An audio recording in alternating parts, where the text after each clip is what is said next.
All right, number one. Number one, we're told to simplify a to the fifth times b to the third times a to the fourth times b to the fourth.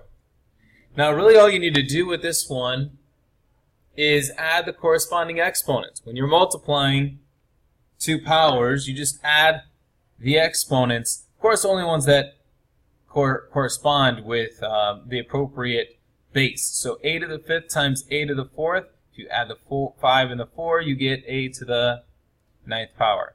Then b to the third times b to the fourth. That'd be b to the seventh power. One thing to point out is that when it comes to this problem right here, there was nothing on the outside of these parentheses. So I didn't have to deal with that first. So with this problem, B is the correct answer. For the next one, again, nothing outside of the parentheses that I need to deal with first. So I'll multiply the values, negative 3 and 7. Those ones are not exponents, so negative 21. Then I have an h to the 1 and an h to the second. We will add those exponents to make h to the third power. I to the third times I to the 1 will make I to the fourth power. J to the second, j to the fourth will make j to the sixth power. So the correct answer for this one, also B. Next one, for number 3. When it says that this entire base is raised to the third power, what you're essentially doing is multiplying this times itself 3 times. Okay, that's what's basically being done here. So you can think of it like each one of these is being multiplied by itself 3 times, so 8 is going to be raised to the third power. G to the third is going to be raised to the third power, and then h to the third is being raised to the third power.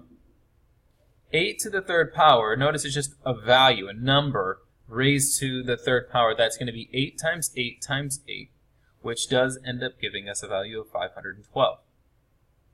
As far as the g goes, many of you might look at this and say, well, do I add or do I multiply these? This is much different than number 1, where we had a base to an exponent and another base to an exponent. In this case, we added the exponents. Here, we have an exponent, and then right outside of that, another exponent. Okay, when we have this situation, we do multiply. So 3 times 3, that'll give me 9. And h to the 3 times 3, that'll give me another 9.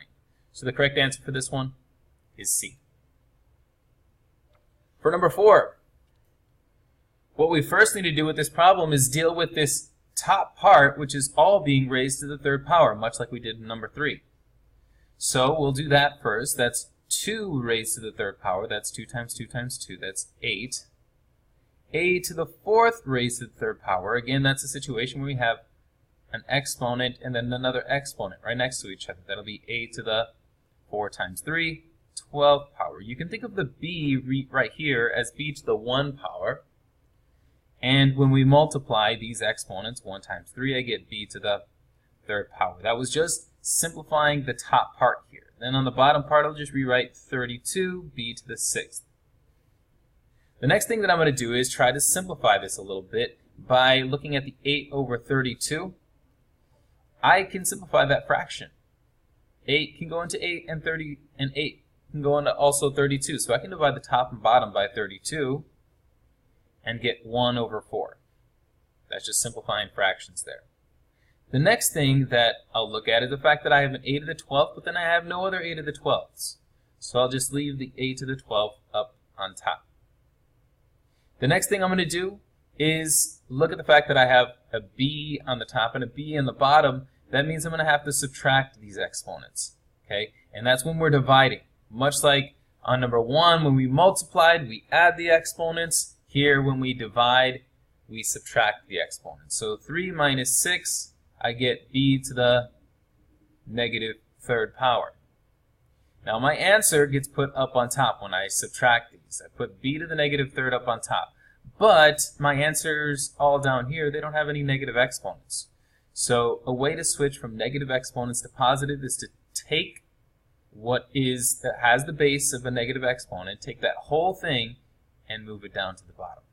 So that's 1 a to the 12th No longer with the b to the negative third on top. Now it's on bottom, but now it's a positive exponent.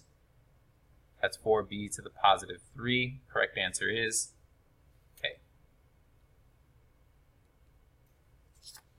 Next problem. For number 25. Again, this is a situation where I can look at the numbers 24 and 4 and see if I can simplify this. I can divide both the top and the bottom by 4. In doing so, I end up with 6 on top and 1 on bottom. The next thing that I'm going to do, looking at this situation that I have here, all my answers have no negative exponents. So I'm going to move just the ones that have negative exponents attached to them. I'll move that up to the top, this down to the bottom. The n to the 6th is still there. The m that was on the bottom is still there. None of those two do not have a negative exponent attached to them. But I do have an n to the positive 3. I'll put right next to the n to the 6th. And p to the positive 2 now. Those are from the bottom that I put up on top. Then I'll move the m to the negative 4th down to the bottom. That's m to the positive 4th. The next thing that I can do is, looking at the top part here, I have an n to the 3rd and n to the 6th. This is just like number 1, where I have bases that are both the same, and I'm multiplying, so I can add these exponents. That's 6, n to the 6 plus 3, 9, p to the 2nd power, all over 1, m to the 1, don't forget that there is a 1 there, and I'm multiplying here, same base, I can add those exponents, m to the 5th power. So the correct answer for this one is